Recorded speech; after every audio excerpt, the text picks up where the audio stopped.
నమస్కారం. గణిత శాస్త్ర బోధనా మెథడాలజీకి స్వాగతం.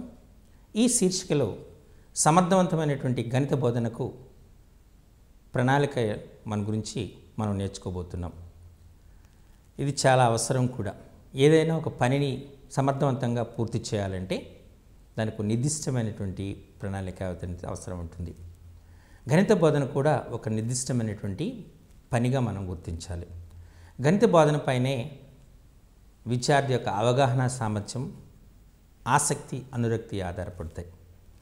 కొద్దిమంది విద్యార్థులు గణితం పట్ల మక్కువ కలిగి ఉండకపోవడానికి, కొద్దిమంది విద్యార్థులు గణితం పట్ల ఆసక్తిని కలిగి ఉండడానికి కారణం ఆ ఉపాధ్యాయుడు తన గణిత బోధనలో ఉపయోగించేటటువంటి బోధనా పద్ధతులు, బోధనా వ్యూహాలు, బోధనోపకరణ సామగ్రి, ఉపాధ్యాయునికి గణిత బోధన పట్ల కలిగినటువంటి మక్కువ, ఆయన తయారు చేసుకున్నటువంటి బోధనకు ఉపయోగించేటటువంటి ప్రణాళిక అనేటువంటివి ముఖ్య అంశాలుగా ఉంటాయనేటువంటిది మీ అందరికీ విదితమే. మనం ఒక నిర్దిష్టమైనటువంటి ప్రణాళిక ద్వారా పాఠ్యాంశ బోధన జరిగితే ఖచ్చితంగా ఫలవంతమైనటువంటి ఫలితాలు వస్తాయనేటువంటిది జగద్విదితం. అయితే మనం ఈ విద్యా ప్రణాళిక సూచించిన విధంగా 3 రకాలైనటువంటి పాఠ్య ప్రణాళికలు మనం తయారు చేస్తాం, గణిత బోధనకు ఉపయోగిస్తాం. అందులో మొదటిది వార్షిక ప్రణాళిక, రెండవది పాఠ్య ప్రణాళిక, మూడవది పీరియడ్ ప్రణాళిక.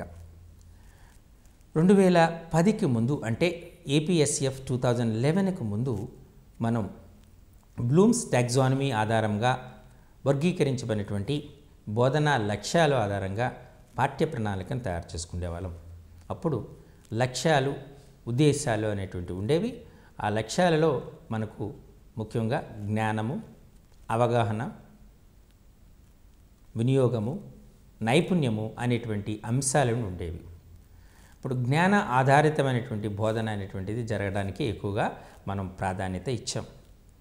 కానీ 2010 తర్వాత మనం ఉపయోగించినటువంటి ఏపీఎస్ఎఫ్ 2011 ఆధారంగా రచించబడినటువంటి విద్యా ప్రణాళికలో ఆ అంశాలకు బదులు విద్యా ప్రమాణాలపైన మనం దృష్టి కేంద్రీకరించడం జరిగింది.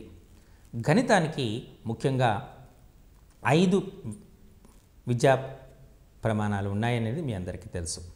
మొదటిది సమస్య సాధన, రెండవది కారణాలు చెప్పటం, మూడవది వ్యక్తీకరణ, నాలుగవది సహసంబంధము, ఐదవది దృశ్యీకరణ ప్రాతినిధ్యపరచడం.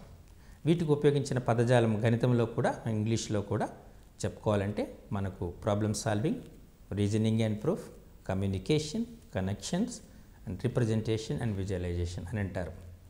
పాఠ్యపుస్తకం వెనుక ప్రతి తరగతిలో కూడా ఆ పాఠ్యాంశాలకు సంబంధించినటువంటి విద్యా ప్రమాణాలని కూలంకుషంగా ఇవ్వటం జరిగింది. వీటిని కూడా మీరు చదివి పరీక్షకు వెళ్ళవలసి ఉంటుంది. ముందుగా మనం చెప్పుకోవాల్సినటువంటి మొదటి ప్రణాళిక వార్షిక ప్రణాళిక అనొచ్చు. ఈ వార్షిక ప్రణాళికల్లో మనం చూస్తే వార్షిక పథకము అంటారు. వార్షిక పథకాన్ని చూసినటువంటి దాన్ని చూస్తే ముఖ్యంగా మనకు జరిగినటువంటి ఈ వార్షిక ప్రణాళికలో వార్షిక పథకాన్ని తయారు చేసేటప్పుడు ఉపాధ్యాయులు దృష్టిలో ఉంచుకోవాల్సినటువంటి అంశాలని ముందుగా మనం పరిశీలిద్దాం. దీనిలో మనం చూసేటప్పుడు ఈ వార్షిక ప్రణాళికలో తయారు చేసినటువంటి అంశాలను మనం పరిశీలిస్తే మనం టెక్స్ట్ బుక్ని మాత్రమే చాలు. టెక్స్ట్ బుక్లో ఇండెక్స్ అనేటువంటి దాన్ని మనం ఇచ్చారు. ఆ ఇండెక్స్లో మనకు ఎలా ఇవ్వబడింది అంటే క్రమసంఖ్య, నెల, పాఠ్యాంశము, కేటాయించవలసినటువంటి పీరియడ్లు అనేటువంటిది క్లియర్గా ఇండెక్స్ రూపంలో మనకు చేయడం జరిగింది. అయితే ఇందులో కూడా మనం ఇదే అంశాలను తీసుకోవచ్చు, కానీ వార్షిక ప్రణాళికలో మాత్రం మరికొన్ని అంశాలని జోడించవలసి ఉంటుంది. మరి వార్షిక పథకాన్ని తయారు చేసేటప్పుడు ఉపాధ్యాయులు దృష్టిలో ఉంచుకోవాల్సినటువంటి వివిధ అంశాల గురించి మనం జాగ్రత్తగా పరిశీలిద్దాం. మొదటిది సంవత్సర కాలంలో బోధించవలసిన విషయాలని యూనిట్ల రూపంలో తీసుకోవాలి. అది టెక్స్ట్ బుక్లోనే ఉంటుంది. అంటే మనకు ఉదాహరణకు ఒక తరగతిలో 14 అంశాలు ఇచ్చామనుకోండి, ఆ 14 అంశాలని మనం బోధించాలనేటువంటిది దాన్ని ఇది యూనిట్ రూపంలో ఉంటుంది. ఒక్కొక్క యూనిట్కి బోధించడానికి పట్టే కాలం అంటే పీరియడ్ల సంఖ్యని ఆ సంవత్సరం కాలంలో గణిత బోధనకు కేటాయించినటువంటి పీరియడ్ల సంఖ్యని చెప్పడం జరుగుతుంది. అలాగే బోధించవలసిన విషయాల ద్వారా సాధించవలసిన లక్ష్యాలు కూడా నిర్దేశించుకోవాల్సి ఉంటుంది. ఇక్కడ మనం సాధించవలసిన విద్యా ప్రమాణాలు అనేటువంటిది చెప్పడం జరుగుతుంది. ఒక్కొక్క నెలలో లభ్యమయ్యేటువంటి పీరియడ్ల సంఖ్య అంటే సెలవులు, పరీక్షల నిమిత్తము మొదలైనటువంటి దృష్టిలో ఉంచుకుని పీరియడ్ని నిర్ణయించాలి. ఈ అంశాలని ముందు నిర్ణయించుకోవాల్సిన అవసరం ఉంటుంది. అంటే సంవత్సర కాలంలో బోధించవలసిన విషయాలు ఏమిటి, వాటిని యూనిట్ రూపంలో చూపాలి. ఒక్కొక్క యూనిట్ను బోధించడానికి పట్టే కాలం అంటే పీరియడ్ల సంఖ్యని ముందుగా నిర్ణయించుకోవాలి. అలాగే బోధించవలసిన విషయాల ద్వారా సాధించవలసిన విద్యా ప్రమాణాలని మనం సిద్ధం చేసుకోవాలి. అలాగే ఒక్కొక్క నెలలో లభ్యమయ్యే పీరియడ్ల సంఖ్య, ఒక్కొక్క ఉదాహరణకి అక్టోబర్ నెలలో దసరా సెలవులు వచ్చే ఆస్కారం ఉంటుంది. జనవరి నెలలో మనకు పండగ సెలవులు, సంక్రాంతి సెలవులు వచ్చే ఆస్కారం ఉంటుంది.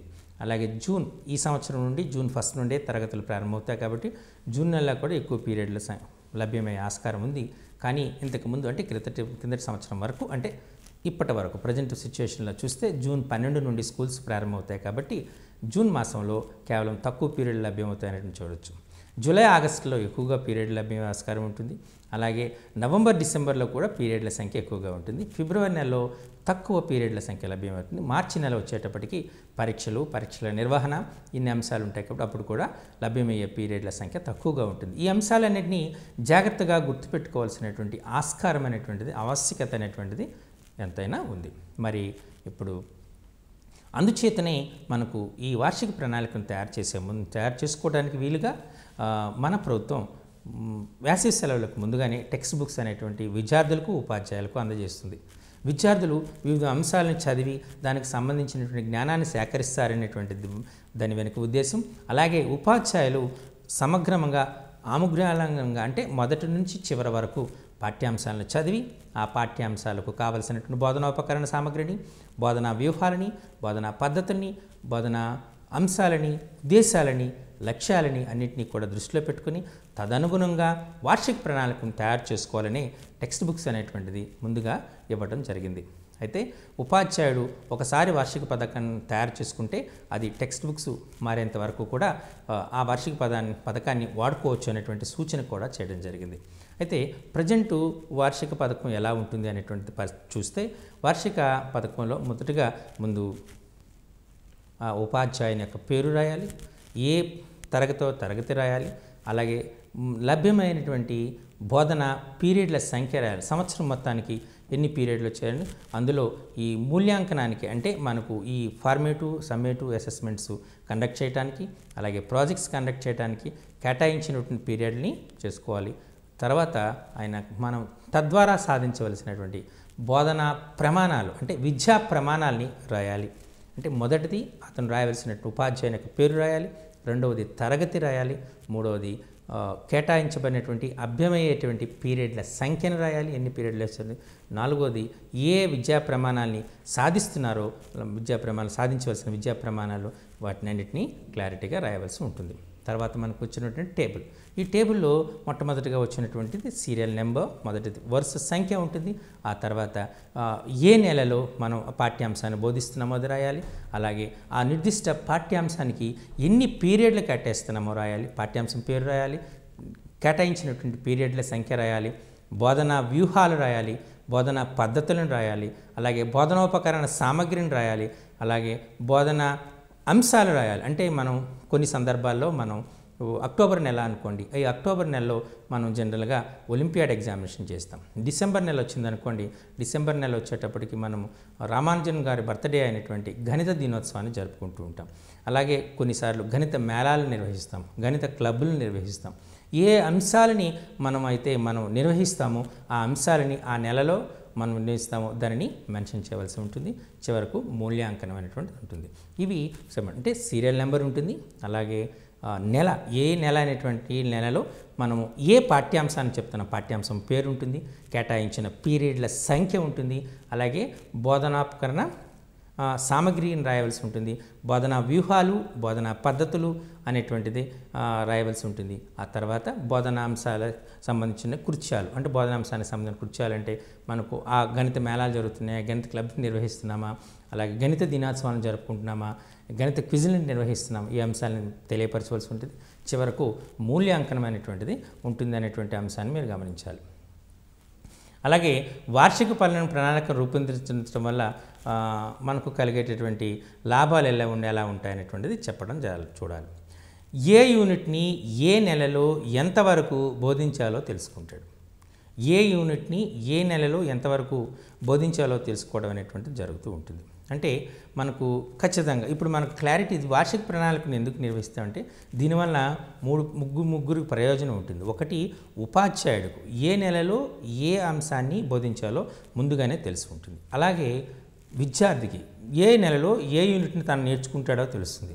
అలాగే పర్యవేక్షణ అధికారికి కూడా ఏ నెలలో ఏ యూనిట్ని బోధిస్తున్నాడంటే మూడు తెలుస్తుంది. అంటే ఈ ముగ్గురికి కూడా నిర్దిష్టమైనటువంటి ప్రణాళిక ఉంటుంది. ఈ నెలలో మనం ఈ పాఠ్యాంశాన్ని విద్యార్థి నేర్చుకుంటాడు అనేటువంటి అంశాన్ని తెలియజేస్తుంది. అంటే ఏ యూనిట్ని ఏ నెలలో ఎంతవరకు బోధించాలో అనేటువంటి తెలుసుకోవడం జరుగుతుంది. ముందస్తు సమాచారం ఉండటం వల్ల ఉపాధ్యాయుడు దానికి తగ్గట్టుగా ప్రిపేర్ కావడానికి ఆస్కారం ఉంటుంది.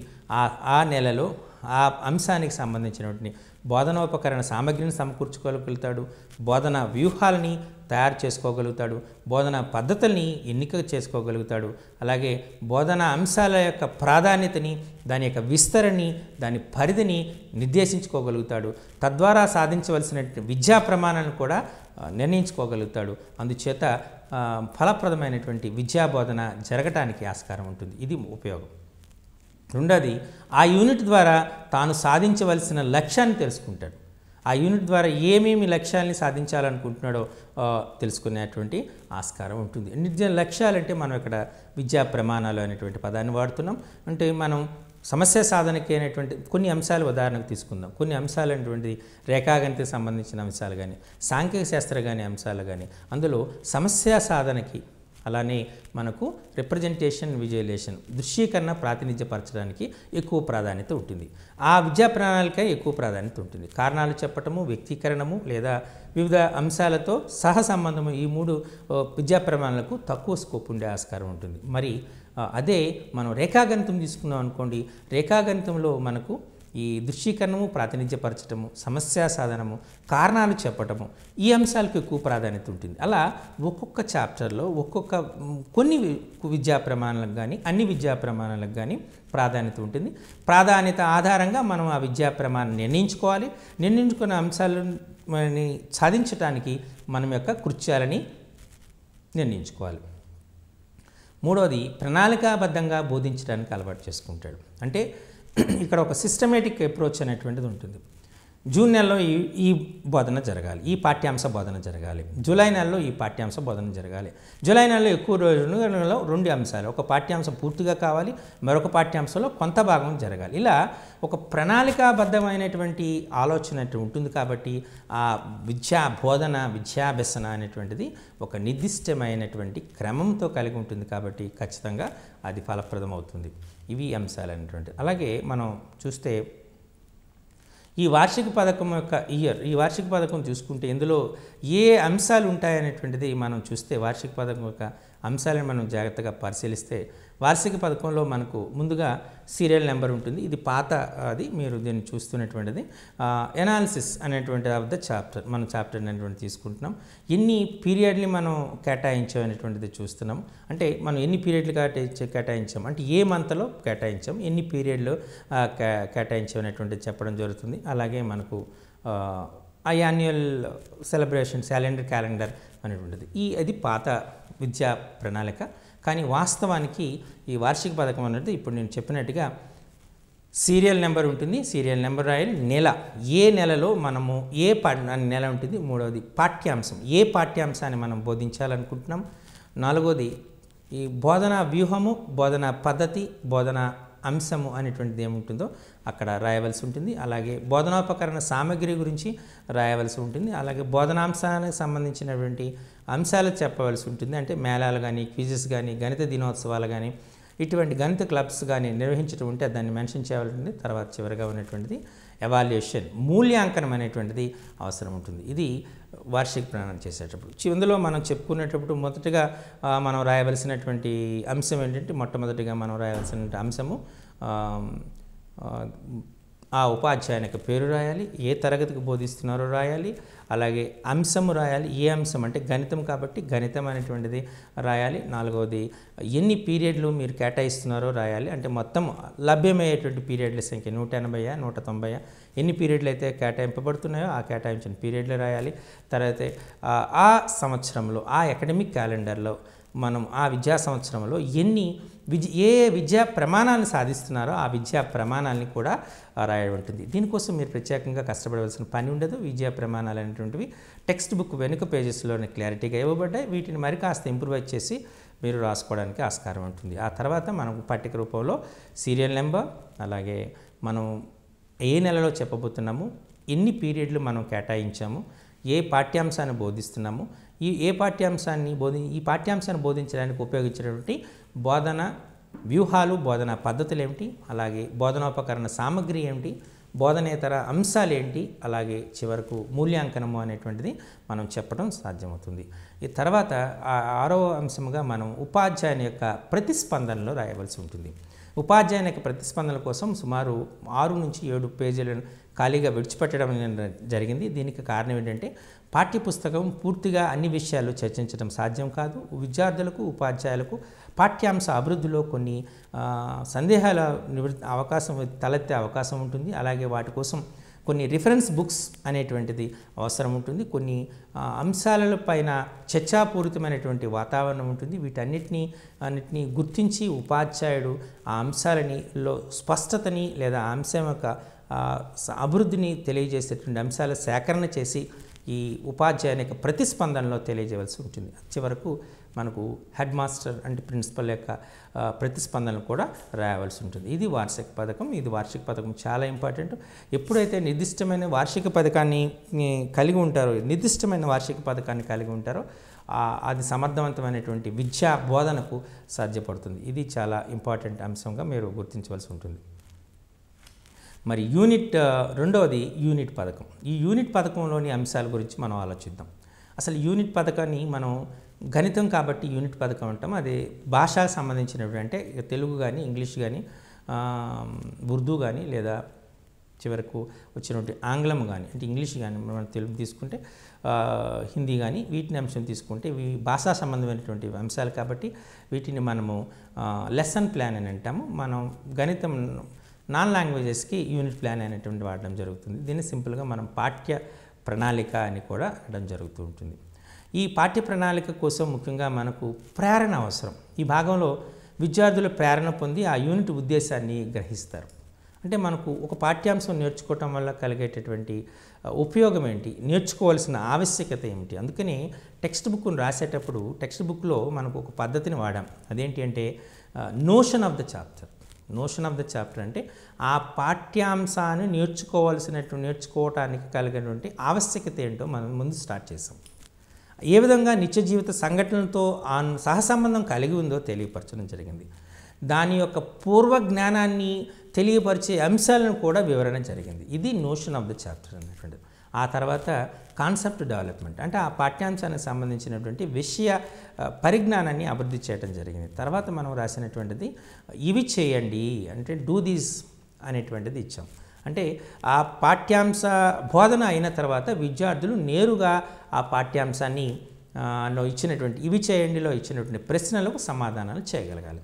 తరగతిలో ఉన్నటువంటి విద్యార్థులంతా ఆ ప్రశ్నలకు సమాధానం చేయగలిగారంటే ఉపాధ్యాయుడు ఎన్నుకున్నటువంటి బోధనా వ్యూహము, బోధనా పద్ధతి సరి అయినదే అనేటువంటిది ఉపాధ్యాయుడు అర్థం చేసుకోగలుగుతాడు. ఒకవేళ విద్యార్థులు చాలామంది ఆ ప్రశ్నలకు సమాధానం చేయలేకపోతే, రాయలేకపోతే తన బోధనా వ్యూహాన్ని మార్చుకుని మరోసారి ఉపాధ్యాయుడు బోధన సాగించవలసిన ఆవశ్యకత ఉంది. తర్వాత మనం కొన్ని మాదిరి ప్రశ్నలు ఇచ్చాము. ఉదాహరణ ప్రశ్నలు ఇచ్చాం, దానికి సమాధానాలు ఇచ్చాం. ఉపాధ్యాయుడు దీన్ని చర్చించవలసి ఉంటుంది. తర్వాత మనం ప్రయత్నించండి అనేటువంటి శీర్షిక ద్వారా విద్యార్థికి కొంత సామర్థ్యం కలిగేటువంటి ప్రశ్నలు ఇవ్వడం జరిగింది. ఇందులో విద్యార్థి నేరుగా స్వయంగా చేయగలుగుతాడు, లేదా తన సహాధ్యాయులతో చర్చించి చేయగలుగుతాడు, లేదా ఉపాధ్యాయుని యొక్క సహకారంతో చేయగలుగుతాడు. ఇది ప్రయత్నించండి అనే ప్రశ్న. తర్వాత మరికొన్ని ఉదాహరణ సమస్యలు ఇవ్వబడ్డాయి. తర్వాత ఆలోచించి చర్చించి రాయండి అనేటువంటి శీర్షిక ద్వారా కొన్ని ప్రశ్నలు ఇవి. ఇది బియాండ్ ద స్టాండర్డ్ అంటే తను నేర్చుకున్నటువంటి అంశాల కంటే కాస్త ఎక్కువ సామర్థ్యం కలిగినటువంటి ప్రశ్నలు ఉంటాయి. దాన్ని ఉపాధ్యాయుడితో చర్చించి లేదా తన పీర్ గ్రూప్స్తో కానీ తన ఇంట్లో కానీ ఈ విషయంపై చర్చ చేసి తద్వారా విషయ సంగ్రహణ చేసుకుని సమాధానం రాయవలసి ఉంటుంది. తర్వాత మనం అభ్యాసాలు ఇవ్వడం జరిగింది. అభ్యాసంలో ఉపాధ్యాయుడు కేవలం ఆ ప్రశ్నల వెనుకున్నటువంటి సామర్థ్యాలని లేదా ఆ ప్రశ్నల వెనుకున్నటువంటి కాన్సెప్ట్ని మాత్రమే ఎక్స్ప్లెయిన్ చేస్తాడు, వివరణ ఇస్తాడు. ఉపాధ్యాయుడు వివరణ ఇచ్చిన తర్వాత విద్యార్థులు దాన్ని హోంవర్క్గా ఆ ప్రశ్నలన్నిటికీ సమాధానాలు రాయవలసి ఉంటుంది. తర్వాత మనకు విద్యార్థుల్లో కొద్దిమంది విద్యార్థులు గణితం పట్ల ఆసక్తి అనురక్తి కలిగి ఉండటం వల్ల, గణిత అభ్యాసం పైన మక్కువ కలిగి ఉండటం వల్ల ఎక్కువ సామర్థ్యంతో కృషి చేస్తారు. కాబట్టి వాళ్ళ యొక్క అభిరుచులను కూడా తృప్తిపరచడానికే మనం ఆప్షనల్ ఎక్సర్సైజ్ అనేటువంటిది ఇవ్వబడింది. చివరిగా మనకు వాట్ యు లెర్న్డ్, మీరు ఏమి నేర్చుకున్నారు అనేటువంటి శీర్షిక ద్వారా ఒకసారి అంశాలనేటువంటి పునశ్చరణ చేయడం జరుగుతూ ఉంటుంది. ఇది ఒక పాఠ్యాంశంలో పాఠ్య పుస్తకంలో పాఠ్యాంశం ఇవ్వబడినటువంటి క్రమ పద్ధతి. ఈ పద్ధతిని విద్యార్థులకు ముందు అర్థమయ్యేటట్లుగా వివరణ చేయగలగాలి. ఆ పాఠ్యాంశం యొక్క గొప్పతనాన్ని నేర్చుకునేట్టుగా చేయాలి. ఇప్పుడు మనం ఏదైనా అంశాలు భిన్నాలు అన్నారు, భిన్నాలు తీసుకున్నారు. మీరు ఇంట్లోని తినేటువంటి ఆహార పదార్థాలని మీ ఇంట్లో అందరూ సర్దుకోవాలంటే ఎవరికి ఎంత భాగం అవసరం ఉంటుందో తెలుసుకోవాలంటే ముందు భిన్నాల గురించి తెలుసుకోవాల్సి ఉంటుంది. అలాగే మనం సంపాదన, మనం ఎంత సంపాదిస్తున్నాము, ఎంత ఖర్చు పెడుతున్నాము, ఎంత మిగిలిస్తున్నాము, ఎంత మిగతా వాటికి ఖర్చు పెడుతున్నాము, ఇలా మనం వర్గీకరణ చేయడానికి భిన్నాలు ఉపయోగపడతాయి. ఇలా భిన్నాలకు సంబంధించినటువంటి నిత్య జీవితంలో ఉన్నటువంటి దైనందిక కృత్యాలతో కలిగినటువంటి అనుబంధాన్ని మనం విశదీకరించవలసి ఉంటుంది. అలాగే మనం చూస్తే ముఖ్యంగా ఈ రకమైన ప్రేరణ కలిగించాలి. అంటే డైరెక్ట్గా ఉపాధ్యాయుడు తరగతి గదిలోకి వెళ్ళి పాఠ్యాంశాన్ని బోధిస్తే విద్యార్థి నేర్చుకోవడానికి ఉన్మీకరణ చూపడు, ఇంట్రెస్ట్ చూపడు. పాఠ్యాంశ బోధనలో పాఠ్యాంశ అభివృద్ధిలో ఆయన పాలు పంచుకోడు, వ్యాసివ్గానే ఉంటాడు. కాబట్టి విద్యార్థికి ముందుగా ప్రేరణ అయినటువంటి ఇవ్వాలి. అలాగే సంకీర్ణ దృష్టి, విద్యార్థులు ఆ యూనిట్ పరిధిని అర్థం చేసుకోవాలి. విద్యార్థులు అనేటువంటి ఎంత అర్థమయ్యేటట్లే చెప్పాలి. ఒక యూనిట్ అనేటువంటిది కేవలం ఆ తరగతి గదిలోనే ఆ తరగతి విద్యా సంవత్సరంలోనే పూర్తి చేయబడదు. అది ఉదాహరణకు 3వ తరగతిలో నేర్చుకునే అంశం 4వ తరగతిలోనూ 5వ తరగతిలోనూ చివరికి 6వ తరగతిలో కూడా నేర్చుకునేటువంటి ఆవశ్యకత ఉంటుంది. కాబట్టి విద్యార్థి ఆ యూనిట్ యొక్క పరిధిని కూడా అర్థం చేసుకోవాల్సి ఉంటుంది. అలాగే నేపథ్యం కూడా నేర్చుకోవాల్సి ఉంటుంది. అంటే దానికి ఉన్నటువంటి వెనుక ఉన్నటువంటి కాన్సెప్ట్ అయినటువంటిది ఏంటో అనేటువంటిది నేర్చుకోవాల్సి ఉంటుంది. ఇది చాలా ముఖ్యమైనటువంటి అంశం. అంటే మనం కొన్ని అంశాలు నేర్చుకుంటూ ఉంటాం. ఉదాహరణకి బైనరీ సిస్టమ్ అనేది నేర్చుకున్నాం. బైనరీ సిస్టమ్ నేర్చుకోవాలన్నప్పుడు దానికి ఎందుకు బైనరీ సిస్టమ్, ద్విసంఖ్యామానాన్ని ఎందుకు నేర్చుకోవాలి అనేటువంటి ఒక ఆలోచన విద్యార్థులకు వస్తుంది. ఇప్పుడు ద్విసంఖ్యామానాన్ని ఎందుకు నేర్చుకోవాలి అనగానే ద్విసంఖ్యామానంలో మనం 0, 1 అని వాడుతూ ఉంటాం. దీన్ని బైనరీ డిజిట్స్ అంటాం. వీటిని మనం బిట్స్ అనేది అంటాం. కొన్ని 8 బిట్స్ కలిపితే ఒక బైట్ అవుతుంది.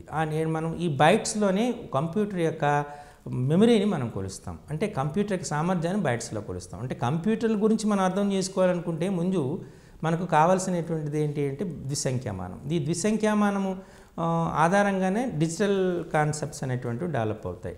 దాని ఆధారంగానే మనము ఈ కంప్యూటర్స్ అనేటువంటి CPU ఎలా వర్క్ చేస్తుంది, డిఫరెంట్ లాంగ్వేజెస్ ఎలా ఉపయోగపడతాయి. అంటే మనం బైనరీ సిస్టము ద్విసంఖ్యామానం గురించి తెలిస్తేనే ఈ కంప్యూటర్స్ వాటి అంశాలను పూర్తిగా అవగాహన చేసుకోవడానికి ఆస్కారం ఉంటుంది అనేటువంటి దాని యొక్క ప్రాముఖ్యత, ముఖ్యంగా దాని యొక్క నేపథ్యం, ఏ సందర్భంలో ఈ బైనరీ సిస్టమ్ అనేటువంటి ఇంట్రడ్యూస్ చేయబడింది అనేటువంటి విద్యార్థులకు తెలియజేయాలి. దానివల్ల విద్యార్థుల యొక్క ఆ సబ్జెక్ట్ యొక్క లేదా అంశం యొక్క ఆవశ్యకతని విద్యార్థులు గుర్తెరిగి తనని నేర్చుకోవడానికి ఎక్కువగా ప్రయత్నం చేయవలసి ఉంటుంది. అలా దీనివల్ల విద్యార్థి ఏ యూనిట్లో ఏ దశలో ఉన్నాడో కూడా తెలుసుకుని ఆ దశ నుంచే ప్రారంభించే వీలవుతూ ఉంటుంది.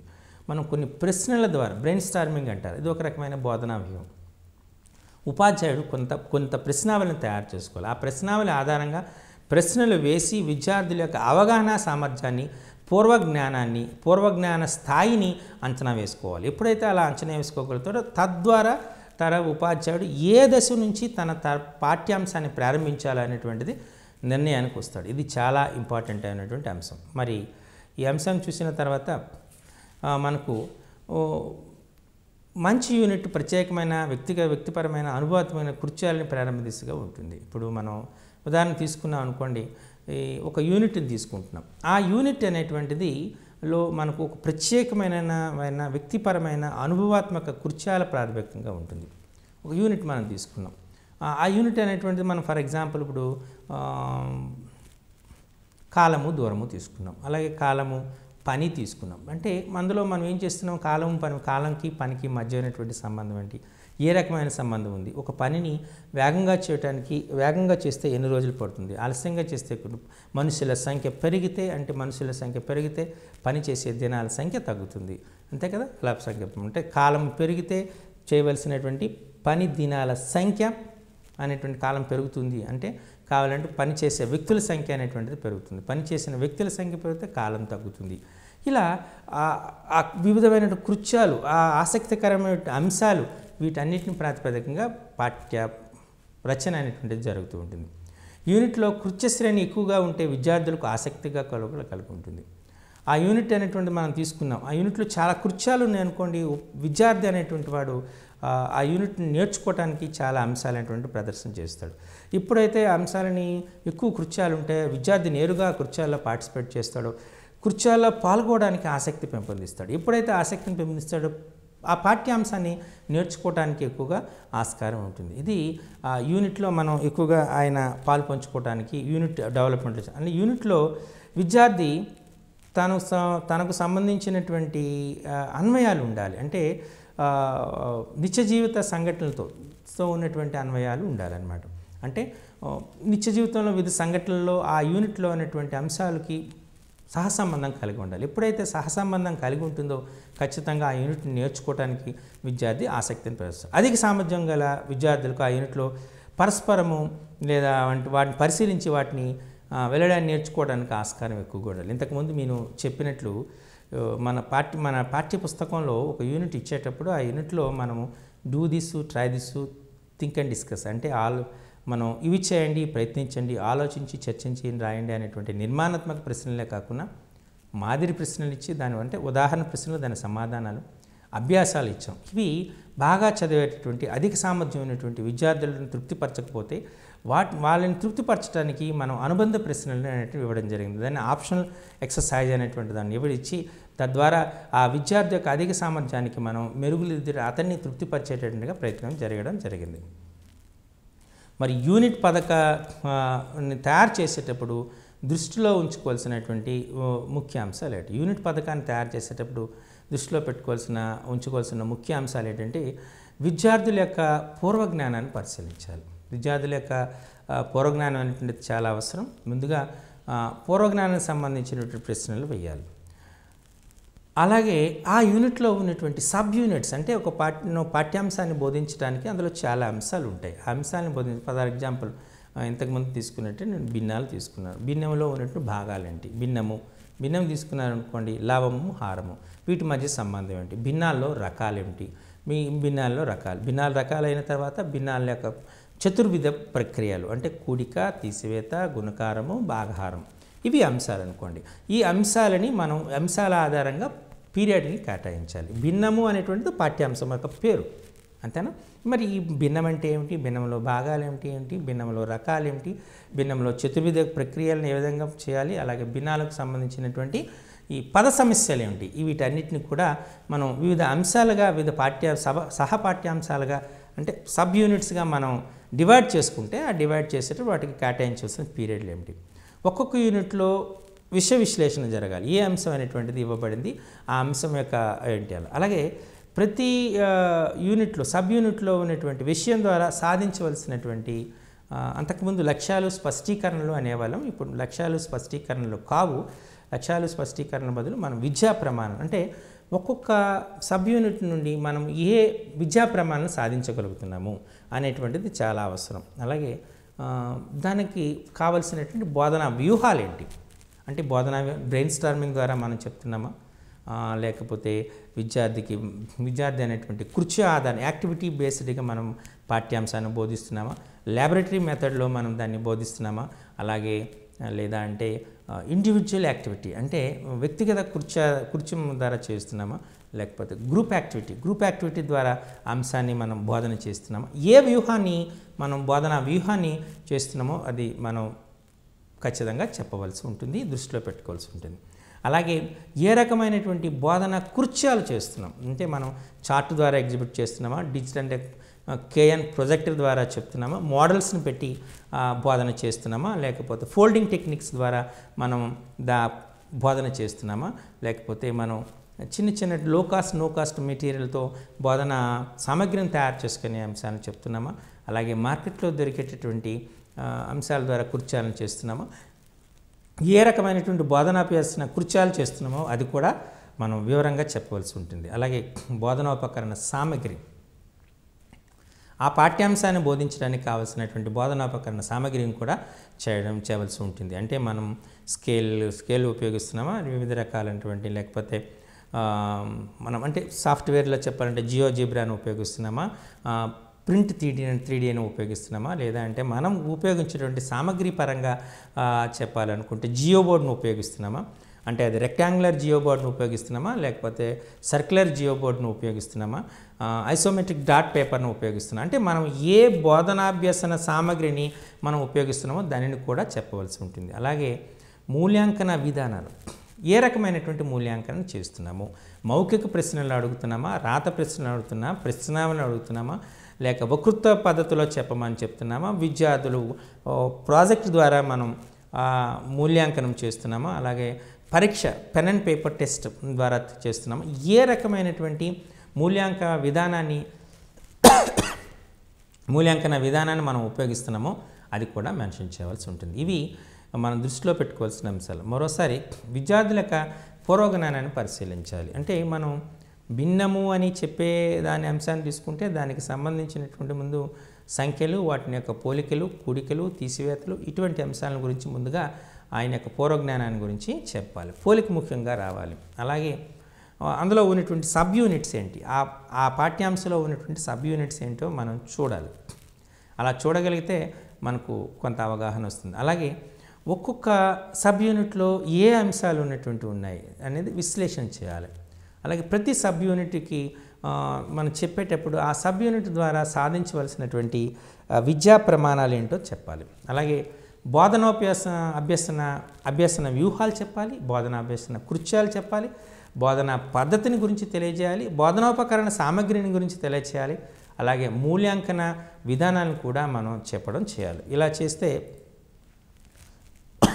ఉపయోగపడుతుంది. మరి సమగ్ర యూనిట్ పథకం ఎలా ఉంటుందో ఇప్పుడు చూద్దాం. ఇంతకుముందు సమగ్ర యూనిట్ పథకం ఎలా ఉండేదని, ఇప్పుడు ఎలా ఉందని రెండింటిని కంపేర్ చేసి నేను చెప్పడానికి ప్రయత్నం చేస్తాను. పూర్వం మనం వాడేటప్పుడు వరుస సంఖ్య ఉండేది, సబ్ యూనిట్ అనేటువంటిది ఉండాలి, అలాగే విషయ విశ్లేషణ అనేటువంటిది ఉండేది, లక్ష్యాలు స్పష్టీకరణలు ఉండేవి.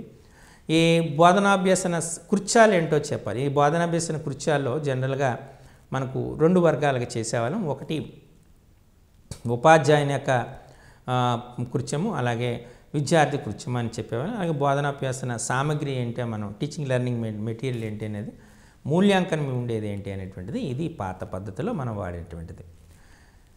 సో ఇప్పుడు మనం దీన్ని హెర్బిస్టన్ స్టెప్స్ అనేటువంటి కూడా అనేవాళ్ళు. ఇప్పుడు మనం వాడుతున్నటువంటి యూనిట్ పథకంలో మనం ముందు వరుస సంఖ్య చెప్తున్నాము, అలాగే పాఠ్యాంశం ఏంటో చెప్తున్నాము, ఆ పాఠ్యాంశంలో నెక్స్ట్ సబ్ యూనిట్స్ ఏంటో చెప్తున్నాము. ఈ సబ్ యూనిట్స్ చెప్పిన తర్వాత మనం ఈ సబ్ యూనిట్స్ చెప్పడం జరుగుతుంది. ఈ సబ్ యూనిట్స్ చెప్పిన తర్వాత ఏ బోధనా వ్యూహాన్ని వాడుతున్నాం, ఏ బోధనా పద్ధతిని వాడుతున్నాం, ఏ బోధనాభ్యసన సామగ్రిని వాడుతున్నాము, అలాగే మనకు మూల్యాంకనం చేస్తున్నాం. ముందు ఇక్కడ మనకు ఉండేటువంటి సిస్టమ్ ఏంటంటే, ముందు ఉపాధ్యాయుని యొక్క పేరు, తరగతి పేరు, అలాగే పాఠ్యాంశం పేరు, అంటే సబ్ యూనిట్ పేరు అనేటువంటిది అంటే మనం పాఠ్యాంశం పేరు రాస్తాం, ఎందుకంటే ఇది యూనిట్ ప్లేన్ కాబట్టి పాఠ్యాంశం పేరు. ఈ పాఠ్యాంశం పేరు రాసిన తర్వాత సాధించవలసినటువంటి విద్యా ప్రమాణాలు అయిన తర్వాత ఈ ట్యాబ్లెట్ ఫామ్ అనేటువంటిది రాయడం జరుగుతుంది. తర్వాత మనకు వచ్చింది ఉపాధ్యాయుని యొక్క ప్రతిస్పందనలు, ప్రధాన ఉపాధ్యాయుని యొక్క ప్రతిస్పందనలు. ఇది ప్రస్తుతం వాడుతున్నటువంటి టేబుల్గా మనం గ్రహించవలసి ఉంటుంది. అన్నిటికీ తేడా మీరు అభ్యర్థి చేసి ఉంటారు. ఇందులో నిర్దిష్టంగా మనం ఒక్కొక్క సబ్ యూనిట్ తీసుకోవాలి. ఆ సబ్ యూనిట్కు ఎన్ని పీరియడ్లు కేటాయించడమో రాయాలి. ఇది వెరీ ఇంపార్టెంట్. ఆ సబ్ యూనిట్ తీసుకుని ఎన్ని పీరియడ్లు కేటాయించాం, ఆ పీరియడ్లో ఏ బోధనాభ్యాసం కృత్యాలు చేస్తున్నాం అనేటువంటిది మెన్షన్ చేయడం అనేటువంటిది ఈ పాఠ్య పథకం రాయటం వల్ల కలిగేటటువంటి ఉపయోగం ఏంటి, ఇది చాలా ఇంపార్టెంట్. పాఠ్య పథకం రాయడం వల్ల కలిగేటటువంటి ఉపయోగాలు ఏంటంటే, నిర్దేశించిన లక్ష్యాలని చేరుకోవచ్చు. మనం ఇక్కడ లక్ష్యాలు అనేటువంటి పదాన్ని వాడడం. లక్ష్యాల బదులు మనం ఇక్కడ ఏం చేయాలంటే విద్యా ప్రమాణాలు అంటారు. అంటే సమస్య సాధన ద్వారా మనం ఈ అంశాలను నేర్చుకుంటారు, లేదా కారణాలు చెప్పడం ద్వారా ఈ అంశాలని నేర్చుకోవటం జరుగుతుంది. వ్యక్తీకరణ ద్వారా ఈ అంశాలను విపులీకరించగలుగుతారు, లేదా సహసంబంధాన్ని ఏర్పరచగలుగుతారు. ఈ దృశ్యీకరణ ప్రాతినిధ్యపరచడం ద్వారా ఈ నైపుణ్యాలని ప్రదర్శిస్తారు అని మనం ఈ విద్యా ప్రమాణాల గురించి రాయటం జరుగుతూ ఉంటుంది. దాన్ని చేరుకున్నామా లేదా అనేటువంటి తెలుసుకోవడం సాధ్యమవుతుంది. అలాగే ముందుగానే పాఠ్య పథక రచన జరుగుతుంది కాబట్టి పాఠ్య బోధన అనేటువంటిది చాలా ఆసక్తికరంగా ఉంటుంది.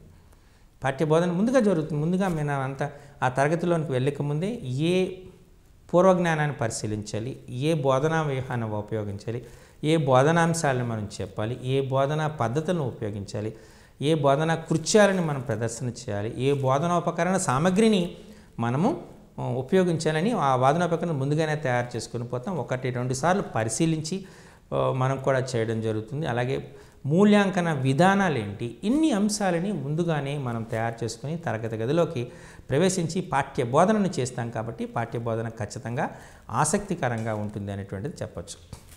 మరి ఈ పాఠ్య పథకం వల్ల ముఖ్యంగా మనకేమవుతుందంటే పాఠ్య పథకం వల్ల కాలం ఆదా అవుతుంది. కాలం చాలా సులువు అవుతుంది. అప్పటికప్పుడు వెళ్ళి ఏ బోధనా పద్ధతిని మనం ఉపయోగించాలో తెలియక ఉపాధ్యాయుడు కంగారుగా ఉండేటప్పటికంటే ఉపాధ్యాయుడు ముందుగానే పాఠ్య పథక రచన చేసేటప్పుడు తన అంశాలన్నింటినీ కూడా ఒక క్రమ పద్ధతిలో తన మస్తిష్కంలో ఉంటాయి కాబట్టి సులభంగా పాఠ్య బోధన జరుగుతుంది. కాబట్టి ఇటువంటి సమయము వృధా కాదు అనేటువంటి ఖచ్చితంగా చెప్పచ్చు. అలాగే ఉపాధ్యాయుడు యొక్క ఆత్మస్థైర్యంతో బోధిస్తాడు. ముందుగా ప్రిపేర్ అయ్యి వచ్చాడు కాబట్టి ఎటువంటి ప్రశ్నలకు సమాధానం సాధ్యం కాకుండా ఖచ్చితంగా ఉపాధ్యాయుడు ఆత్మస్థైర్యంతో చాలా ధైర్యంగా ఉపాధ్యాయుడు పాఠ్యాంశాన్ని బోధించడానికి చాలా ఎఫెక్టివ్గా, ముఖ్యంగా చాలా ఎఫెక్టివ్గా, చాలా నైపుణ్యంగా బోధించడానికి ఆస్కారం ఉంటుంది. అందుచేతనే ప్రతి ఉపాధ్యాయుడు తన మినిమం రెస్పాన్సిబిలిటీ అంటే పాఠ్యాంశాలు బోధించేటప్పుడు తరగతి గదిలో వెళ్ళే ముందుగానే పాఠ్య ప్రణాళిక రచన అనేటువంటిది ఖచ్చితంగా చేయాలి. ఇది SCERT కూడా మ్యాండేటరీ చేయడం జరిగింది. ఉపాధ్యాయుడు ఖచ్చితంగా పాఠ్య ప్రణాళికను తయారు చేసుకుని పాఠ్యాంశ బోధనకు కావాల్సిన బోధనోపకరణ సామగ్రిని కూడా తయారు చేసుకుని అప్పుడే తరగతి గదిలోకి ప్రవేశించాలనేటువంటి నిర్దేశించడం జరిగింది. తద్వారా ఉపాధ్యాయునికే కాకుండా ఉపాధ్యాయుని యొక్క ఆత్మస్థైర్యాన్ని పెంపొందించడానికి కూడా ఆస్కారం ఉంటుంది అనేటువంటి చెప్పడం జరిగింది. అలాగే మూల్యాంకనం క్రమబద్ధంగా జరుగుతుంది. అంటే అప్పటికప్పుడు ప్రశ్న వేయాలంటే ఉపాధ్యాయుడు స్పాంటేనియస్గా ప్రశ్నలు వేయాలంటే కష్టమవుతుంది. కానీ ఏ ప్రశ్నని ఏ సందర్భంలో ఎలా అడగాలి అనేటిని ముందుగానే నిర్ణయించుకుంటాడు. కాబట్టి మూల్యాంకనం చాలా క్రమబద్ధంగా జరుగుతుంది, చాలా ప్రయోజనకారిగా కూడా ఉండడం జరుగుతుంది. మరి ఇంతకుముందు మీకు చెప్పినట్టు హెర్బెటిస్టన్ స్టెప్స్ అనేటువంటిది మనం చేసాం. ముందు అంటే అప్పుడు ఎలా ఉండేది పాత దానిలో, ముందు ప్రిపరేషన్ అంటే తయారు చేసుకోవడం ఉంటుంది. తర్వాత సెకండ్ సమర్పణ ప్రజెంటేషన్ అనేటువంటిది ఉంటుంది. థర్డ్ సంసర్గం అసోసియేషన్ ఉంటుంది. అంటే ముందు ప్రిపేర్ చేసుకోవాలనుకుంటే అందులో పూర్వజ్ఞానాన్ని పరిశీలించడం జరగాలి, అది ప్రిపరేషన్. సమర్పణ అంటే అనౌన్స్మెంట్ ఆఫ్ ద టాపిక్ని అనౌన్స్ చేస్తాడు, తర్వాత వివిధ కృత్యాల ద్వారా డెవలప్ చేస్తాడు, దాన్నే సంసర్గం అంటారు. ఆ తర్వాత వచ్చినటువంటి జనరలైజేషన్ అంటే సాధారణీకరణం చేస్తాడు. ఈ సాధారణీకరణం ద్వారా అంటే తను నేర్చుకున్నటువంటి అంశాలని మనం చెప్పటం. ఇప్పుడు మనం చక్రవడ్డీకి సూత్రం కొనుక్కుందాం. మొదటి సంవత్సరానికి వడ్డీ P/1+R/100 మొత్తం P అక్కడ మనం తీసుకున్నాం P+P/1+R/100. తర్వాత సెకండ్ ఇయర్కి వచ్చినప్పటికి ఏమవుతుంది, అది P/1+R/100 హోల్ స్క్వేర్ మొత్తానికి సూత్రం. థర్డ్ ఇయర్కి వచ్చిన P/1+R/100 హోల్ క్యూబ్. ఫోర్త్ ఇయర్కి వచ్చేటప్పుడు P/1+R/100 whole to the power of 4. కాబట్టి nవ సంవత్సరానికి అంటే P/1+R/100 whole to the power of n అని సాధారణీకరణము చేయటము జరుగుతూ ఉంటుంది. భిన్నాన్ని పరిశీలించేటప్పుడు అందులో లవము కంటే హారం ఎక్కువగా ఉందనుకోండి క్రమ భిన్నము అంటాడు. లవము కంటే హారము తక్కువ ఉందనుకోండి అపక్రమ భిన్నం అంటాడు. ఒక సంఖ్యా భిన్నము కలయిక ఉందనుకోండి మిశ్రమ భిన్నము అంటాడు. అందులోనే మనకు అపక్రమ భిన్నము ఎల్లప్పుడూ 1 కంటే ఎక్కువ ఉంటుంది, క్రమ భిన్నం విలువ ఎల్లప్పుడూ 1 కంటే తక్కువ ఉంటుంది అనేటువంటి ఈ విధంగా అంశాలని ఆయన సాధారణీకరణ చేయడానికి సాధారణీకరణం చేయాలి. అలాగే తను నేర్చుకున్నటువంటి అంశాలని మిగతా సమస్యల సాధనకు ఉపయోగించడానికి ఉంది, అంటే అన్వయించడం రావాలి. పద సమస్యల సాధనకు ఉపయోగించడానికి రావాలి, ఇచ్చిన సమస్యని విశ్లేషణ చేయడానికి గురించి రావాలి, ఏ సూత్రాన్ని ఏ సందర్భంలో ఉపయోగించడం రావాలి, ఈ రకమైనటువంటి అన్వయ సామర్థ్యాన్ని అప్లికేషన్ కలిగి ఉండాలి. చివరిగా వచ్చినట్టు పునర్విమర్శ. ఇంతవరకు నేర్చుకున్నటువంటి అంశాలపైన పునర్విమర్శ అనేటువంటిది చేయడం జరుగుతుంది. అంటే రీక్యాప్చులేషన్, అలా రీక్యాప్చులేషన్ జరగడానికి ఎక్కువగా ఆస్కారం ఉంటుంది. ఇది జనరల్గా మనం ఉపయోగించినటువంటి పాఠ్యపథక రచనలో మనం చూస్తున్నటువంటిది. అయితే ఇందులో మనం ఈ తర్వాత వచ్చినటువంటిది పీరియడ్ ప్లాన్ అంటారు. ఈ పీరియడ్ ప్లాన్లో జనరల్గా పీరియడ్ ప్లాన్ కూడా నిర్వహిస్తారు. దీన్ని పీరియడ్ ప్లాన్ అనేది ఒక నిర్దిష్టమైన పీరియడ్లో ఉపాధ్యాయుడు తను నిర్వర్తించవలసిన కార్యక్రమాల క్రమం అన్నమాట. అంటే మనం ప్రతి పీరియడ్లో కూడా ఒక సహపాఠ్యాంశం ఎన్నుకుంటాడు. ఈ సహపాఠ్యాంశాన్ని అంటే సబ్ యూనిట్, ఆ సబ్ యూనిట్ని ఏ విధంగా బోధిస్తాడనేది రాయాలి. ఇందులో ఫస్ట్ మనం ఏంటంటే మనకు పరిచయ కార్యక్రమం జరగాలి. అంటే ఉపాధ్యాయుడు విద్యార్థులను గ్రీట్ చేయాలి. అంటే good morning children or good morning students అంటే విద్యార్థులు కూడా. నెక్స్ట్ మోటివేషన్, విద్యార్థుల్ని మోటివేట్ చేయాలి. అంటే ఆ అభ్యసనం పట్ల మోటివేషన్ ద్వారా మనం సాధించవలసింది అంటే రెడీనెస్, విద్యార్థులకు రెడీనెస్, పాఠ్యాంశాన్ని వినేటట్టుగా ఉండాలి. అక్కడ బృంద చర్చ జరగచ్చు, లేదా అంటే బ్రెయిన్ స్టార్మింగ్ జరగచ్చు. వివిధ బోధనా వ్యూహాలను అన్వయించుకొని ఈ ప్రక్రియను చేయాలి. ఇలా మోటివేషన్ చేసిన తర్వాత మనకు టెస్టింగ్ ఆఫ్ ప్రీవియస్ అనేది విద్యార్థుల యొక్క పూర్వ జ్ఞానాన్ని పరిశీలించాలి. తద్వారా ఒక అంచనాకు రావాలి. ఏ దశ నుంచి పాఠ్యాంశాన్ని మనం బోధించాలో ఉపాధ్యాయుడు చెప్పాలి. ముందు తరగతిలో నేర్చుకున్నటువంటి అంశాలకు పునర్విమర్శ చేయాలి, దాని నుంచి చెప్పాలి. తద్వారా పాఠ్యాంశ డెవలప్మెంట్ని స్టార్ట్ చేయాలి. చేస్తున్నప్పుడే కృత్య ఆధారిత బోధన సాగించాలి. అలాగే విద్యార్థుల్లో కూడా తనలో పార్టిసిపేట్ చేయించాలి. వివిధ బోధనా ప్రక్రియల గురించి చెప్పాలి. అలాగే వివిధ నిర్దిష్టమైనటువంటి బోధనా వ్యూహాన్ని ద్వారా, నిర్దిష్టమైనటువంటి బోధనా పద్ధతి ద్వారా, అవసరమైన బోధనా పద్ధతి ద్వారా అవసరమైనటువంటి బోధనోపకరణ సామగ్రిని ఉపయోగించి బోధనను సాగించాలి. మధ్యలో ఎవాల్యుయేషన్ని బికాస్ మనం వాడుతున్నది కంటిన్యూస్ కాంప్రహెన్సివ్ ఎవాల్యుయేషన్. మధ్యలో ప్రశ్నలను వేసి విద్యార్థుల యొక్క అవగాహన సామర్థ్యాన్ని అంచనా వేసుకుంటూ పాఠ్య నిర్మాణం అనేటువంటిది జరగాలి. ఈ పాఠ్య నిర్మాణం జరుగుతున్నప్పుడే విద్యార్థుల అవగాహన సామర్థ్యాన్ని తెలుసుకోవడానికి ప్రశ్నలు వేస్తూ పోవాలి. పాఠ్యాంశం అనేటువంటి ఎన్నుకున్నటువంటి సహపాఠ్యాంశం సబ్ యూనిట్ అనేటువంటిది చాలా లిమిటెడ్గా ఉండాలి. అంటే సంక్షిప్తంగా ఉండాలి. ఒక తరగతి గదిలో ఒక 45 నిమిషాల కాల వ్యవధిలో ఎక్కువ పాఠ్యాంశాన్ని బోధన చేయడానికి ప్రయత్నం చేయకూడదు. ఈ చెప్పిన అంశం సంక్షిప్తంగా తీసుకొని వివరణాత్మకంగా ఆ అంశాలని బోధన చేయటం అనేటువంటి జరగాలి. ఇది ఈ పీరియడ్ ప్లాన్లో జరగవలసినటువంటి అంశం. సో ఇలా మనం 3 రకాలైనటువంటి అంశాలను వాడుతున్నాం. 3 రకాలైనటువంటి ఈ ప్రణాళిక వాడుతున్న సమర్థవంతమైన గణిత బోధనకు ఈ ప్రణాళికలు అవసరం ఉంటాయి. ఒకటి ఇయర్ ప్లాన్, మీకు తెలుసు ఇయర్ ప్లాన్ అనేటువంటిది వార్షిక ప్రణాళిక అంటారు. 2 యూనిట్ ప్లాన్ అంటే పాఠ్య ప్రణాళిక అంట. 3వది పీరియడ్ ప్లాన్. ఈ మూడింటికి ఉపాధ్యాయుడు సంసిద్ధతో ఉండాలి. మీకు ముందుగానే చెప్పేటట్టు ఇయర్ ప్లాన్ అనేటువంటిది ఆ అకాడమిక్ ఇయర్ స్టార్ట్ కాకముందే వార్షిక ప్రణాళికను రాసుకోవాల్సి ఉంటుంది.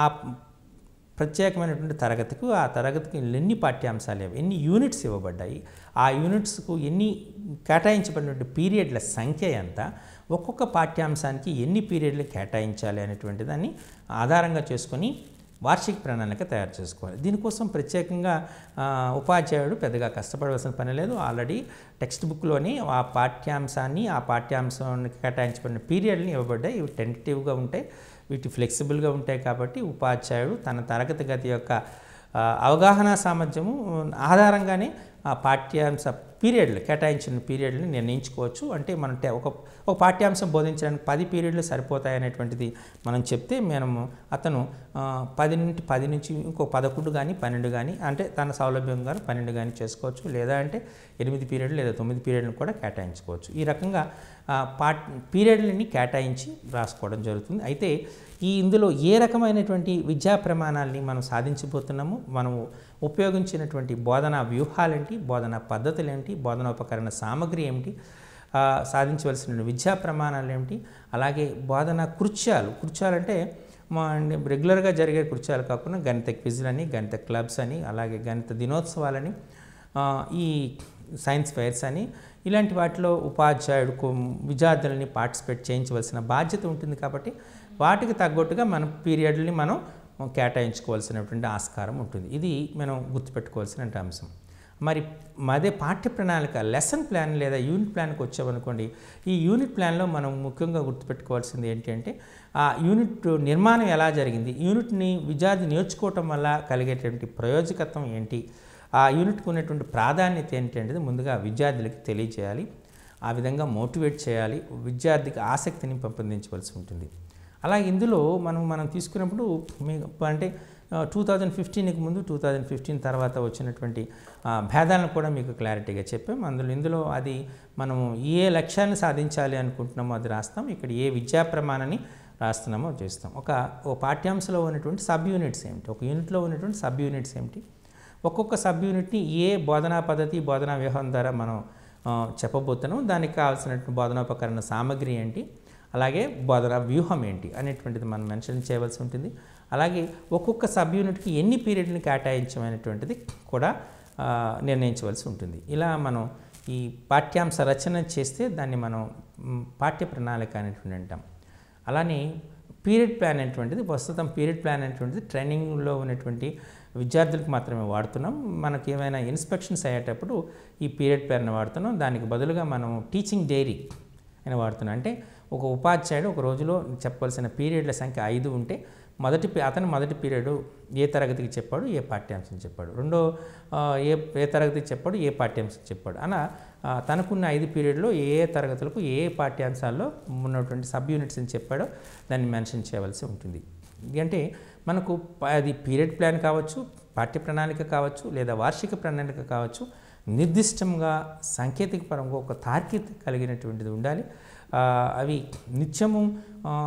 నిత్యము మార్పు చెందుతున్నట్టుగా ఉండాలి. అంటే ఎల్లప్పుడూ ఒకే బోధనా పద్ధతి ద్వారా విద్యార్థులకు బోధిస్తాడు అన్నటువంటి సాధ్యం సరైనది కాదు. ఎల్లప్పుడూ ఒకే బోధనా వ్యూహాన్ని ఉపయోగిస్తామన్నట్టు కూడా సరైనది కాదు. ఒక్కొక్క పాఠ్యాంశం యొక్క క్లిష్టతను బట్టి కూడా మనం ఈ బోధనా వ్యూహాలు బోధనా పద్ధతులు అనేటువంటి మారుతూ ఉంటాయి. మీకు క్షేత్రమితికి సంబంధించినటువంటి బోధన జరగాలంటే జనరల్గా మనం చేసినటువంటి దాన్ని మనం ఈ జియోజెబ్రా అనేటువంటి సాఫ్ట్వేర్ని ఉపయోగించి క్షేత్రమితి అంశాన్ని చాలా సులభంగా చేయొచ్చు. అలాగే పెయింట్ 3D ద్వారా కూడా మనం చేయొచ్చు. అలాగే రేఖాగణిత శాస్త్రానికి సంబంధించినటువంటి అంశాలను బోధించాలంటే మనం ముఖ్యంగా మన రేఖాగణితం అనగానే జియోజెబ్రా కాన్సెప్ట్ని మనం వాడడం చేసుకుంటుంది. అలాగే మనం ఉపయోగించినటువంటి ఈ రకరకాల సాఫ్ట్వేర్స్ని కూడా మనం ఉపయోగించి కూడా చేయొచ్చు. ఫ్లాష్ ఫేర్ అనేటువంటి టెక్నాలజీ సాఫ్ట్వేర్ ద్వారా కూడా మనం ఉపయోగించవచ్చు. విద్యార్థుల యొక్క పార్టిసిపేషన్ ఎక్కువగా ఉండేటట్టు పాఠ్య ప్రణాళిక రచన జరగాలి. ఇది చాలా ఇంపార్టెంట్. కృత్య ఆధారిత బోధన ఉండేటట్టుగా ప్రయత్నం చేయాలి. అలాగే శిశు కేంద్రీయ ఆధారంగా ఉండేటట్టుగా చేయాలి. అంటే ఇక్కడ చైల్డ్ సెంటర్నెస్కి ఎక్కువగా ఇంపార్టెన్స్ ఇవ్వాలి. అలాగే మనకు కృత్య ఆధారిత ఎక్కువగా ఉండాలి. విద్యార్థుల యొక్క పార్టిసిపేషన్ అనేటువంటి ఎక్కువగా ఉండాలి. ఉపాధ్యాయుడు నిరంతర విద్యార్థిగా రిసోర్స్ఫుల్గా ఉండాలి. చాలా ఇన్ఫర్మేషన్ని గ్యాదర్ చేసుకుంటూ ఉండాలి. విద్యార్థులు తన బోధన ద్వారా గణితం పట్ల ఆసక్తిని అనురక్తిని పెంపొందించే విధంగా ఉండాలి. ఈ రకంగా బోధన సాగించాలంటే తరగతి గది ఆహ్లాదకరమైనటువంటి తరగతి గదిగా ఉండాలి. అంటే మనం తరగతి గదిని ఎప్పుడూ కూడా గణిత సామగ్రితో అలంకరించేటట్లు చేయాలి. మనం వాల్ హ్యాంగింగ్స్లో మనం వివిధ రకాలైనటువంటి గణిత ఆకృతులను చేయాలి. అలాగే గణిత శాస్త్రవేత్తల యొక్క పటాలని వాళ్ళ యొక్క జీవిత చరిత్రని తరగతి గదిలో వ్యక్తీకరించాలి. విద్యార్థులను ఆల్వేస్ మనం ఎంకరేజ్ చేసేటట్టుగానే ఉండాలి. పాఠ్యాంశ రచనలో వాళ్ళ యొక్క భాగం కూడా మనం ఉండేటట్లుగా ప్రయత్నం చేయాలి. అలాగే మనం తీసుకున్నప్పుడు మెంటరింగ్ని కూడా ఉపయోగించాలి. అంటే బాగా చదివిన విద్యార్థికి కూడా ఆ పాఠ్యాంశాన్ని బోధించేటటువంటి అవకాశం ఇవ్వగలగాలి. తద్వారా బోధన నైపుణ్యాలను విద్యార్థులకు కూడా పెంపొందించేటట్టుగా అతని యొక్క ఆత్మస్థైర్యం పెంపొందించే విధంగా ఉండాలి. విద్యార్థులలో ఉన్నటువంటి అలాగే రెమిడియల్ టీచింగ్ అనేటువంటిది చాలా అవసరం. ఉపాధ్యాయుడు అనేటువంటి వాడు రెమిడియల్ టీచింగ్ కూడా తన పాఠ్య ప్రణాళికలో పొందుపరుచుకోవాల్సి ఉంటుంది. అంటే ఒక విద్యార్థి ఏ సందర్భంలో ఎక్కువగా తప్పులు చేస్తూ ఉన్నాడు, దానికి గల కారణాలు ఏంటి విశ్లేషణ చేసి ఆ తప్పులు చేయకుండా ఉండడానికి ఏ అంశాలని మనం ప్రాతిపదికగా తీసుకోవాలనేటువంటిది అవసరం ఉంటుంది. అలాగే వివిధ ప్రశ్నావళిని కూడా నూతన ప్రశ్నలు మీరు చూస్తే నూతన ప్రశ్నలు అనేటువంటిది తయారు చేయడం చాలా ఒక నైపుణ్యం. సో నూతన ప్రశ్నలను తయారు చేసే విధంగా విద్యార్థికి కాన్సెప్ట్ని ఇచ్చేటట్టుగా పాఠ్య ప్రణాళిక అనేటువంటిది అవసరం. ఎందుచేతంటే నూతన ప్రశ్నలు తయారు చేయడం అనేటువంటిది ఫార్మేటివ్ అసెస్మెంట్లో ఒక భాగం. కాబట్టి విద్యార్థి అలాగే ఈ ముఖ్యమైన 4 టూల్స్ అనేటువంటిది అంటే రాత పని, అలానే ప్రాజెక్ట్స్ కూడా చేసి వీటన్నిటిని కూడా దృష్టిలో ఉంచుకొని పీరియడ్ని కేటాయించుకోవడం జరగాలి. సో ఇది సాంకేతికపరమైనటువంటి చాలా ఛాలెంజ్తో కూడిన ప్రక్రియ కాబట్టి ఉపాధ్యాయుడు జాగ్రత్తతో మెలిగి వీటి అంశాలని చేయవలసి ఉంటుంది. ఇవి ఒక సమర్థవంతమైనటువంటి ఒక పాఠ్యాంశ బోధనకు ఉపయోగించేటువంటి బోధనా ప్రణాళిక. నమస్కారం.